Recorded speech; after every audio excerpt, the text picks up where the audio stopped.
Gary, you've explained a little bit about how PRSA is trying to work with business leaders as well as schools to educate them on PR and its standards and measurements and so on. Do you think that there is a problem with the definition of public relations?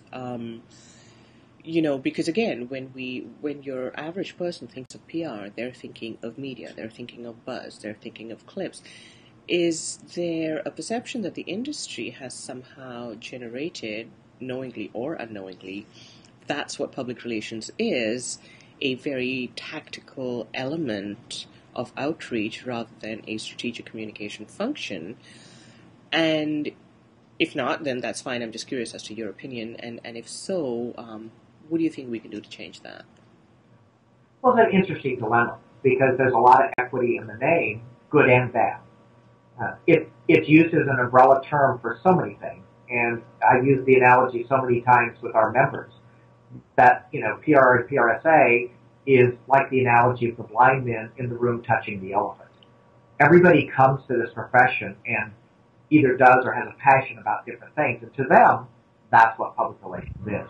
And much like you say, the genesis of this industry, which is really, very young, was in publicity.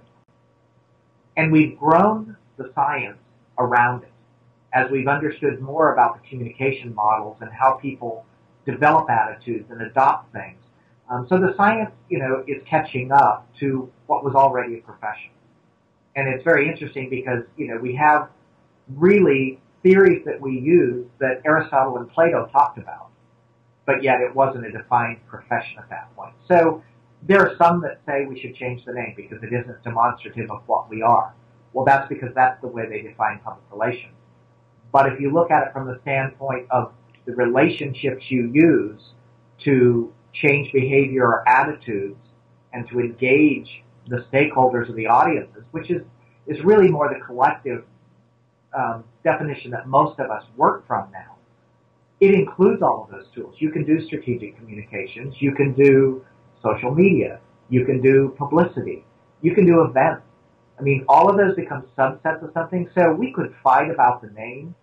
I think we must, we're better served by just doing the job correctly, by, again, like you say, looking at our outcomes, not our output, by using standard measures, by advocating for the profession, by talking about our ethics and ethical performance.